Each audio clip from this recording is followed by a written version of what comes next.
Oke, yang ketiga adalah metode biaya plus atau sering disebut dengan cost plus method. Jadi metode ini adalah metode penentuan harga transfer yang menambahkan laba kotor dari transaksi independen yang sebanding terhadap biaya yang ditanggung dalam transaksi afiliasi. Jadi intinya di sini dasarnya adalah biaya yang ditanggung dalam transaksi afiliasi, yaitu bisa berbentuk harga pokok dari barang tersebut. Oke. Nah, kita lihat contoh 3 ya. Jadi di sini KLM Corporation adalah perusahaan holding yang berkedudukan di negara A. KLM Corporation merupakan perusahaan multinasional yang menguasai 100% saham di PT KLM. Oke, berarti jelas ya ada hubungan istimewa antara PT KLM dengan KLM Corporation. Dan juga menguasai 80% saham KLM Ltd. Jadi si corporation ini juga menguasai 80%-nya saham KLM Ltd yang berkedudukan di negara C. Oke, nah di sini pada tahun pajak 2010, PT KLM memproduksi dua jenis produk yang diberi kode PX100 dan PZ200. Nah, bahan baku untuk memproduksi PX100 dan PZ200 ini dibeli dari pihak independen. Oke, jadi untuk produksi beli materialnya itu dari pihak independen, keduanya sama. Nah, terus untuk PX100 ini dijual kepada KLM Ltd. Oke. Nah, ini punya hubungan istimewa ya karena sahamnya sama besar ya. Yang memiliki saham besar adalah KLM Corporation. Nah, jadi otomatis PT KLM ini dengan PT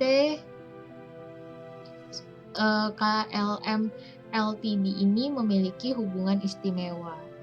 Oke, nah sedangkan untuk produk yang kedua yaitu PZ200 dijual kepada distributor independen yang berkedudukan di negara D ya. Nah, jadi dia jual dengan pihak independen. PT KLM menjual PX100 dengan harga 240 per unit. Ini barang yang pertama tadi. Sedangkan dengan pihak independen PT KLM menjual PZ200 ini harganya 200 per unit. Nah, laba bersih ya dari usaha ini sebenarnya 21%. Tidak terdapat perbedaan fungsi yang dilakukan, aset atau harga yang digunakan, resiko yang ditanggung, persyaratan kontrak, strategi bisnis, serta kondisi ekonomi ketika bertransaksi dengan KLM Ltd maupun dengan pihak independen. PT KLM sedang dilakukan pemeriksaan oleh KPP Jakarta. Nah, ini adalah laporan laba rugi dari PT KLM tahun 2010.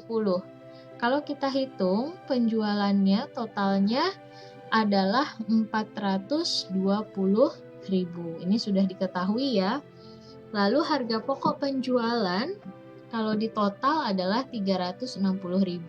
Sehingga laba kotornya adalah 60.000. Lalu ada biaya operasi 40.000 sehingga laba rugi bersih usaha adalah 20.000 atau 4,76% kalau kita bandingin laba bersih usaha dibandingkan dengan nilai penjualannya.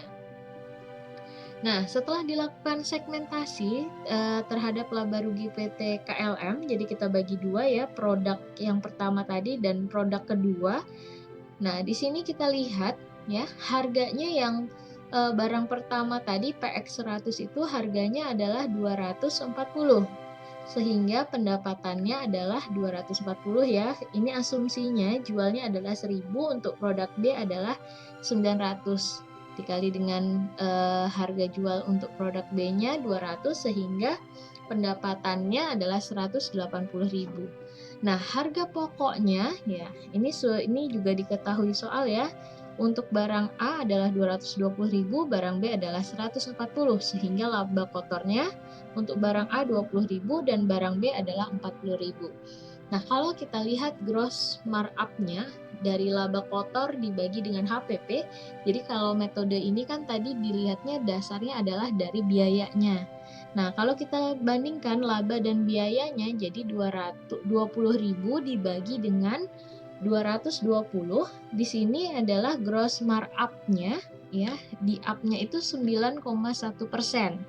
Sedangkan dengan pihak independen itu markup-nya itu adalah 28,6%. Jadi terdapat perbedaan yang cukup signifikan ya, tinggi sekali bedanya. Nah, sehingga yang kita penjualan dengan pihak hubungan istimewa ini, markup-nya itu harus kita samakan dengan pihak independen, yaitu 28,6.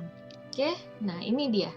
Jadi untuk perhitungan prinsip kewajarannya atau Amleng price, jadi di sini cost-nya tadi 220, ini ya cost-nya, harga pokok penjualannya 220 ditambah markup-nya sebesar wajarnya adalah 28,6% dikali 220. Ketemulah di sini harga wajar jualnya sebenarnya adalah 282.920.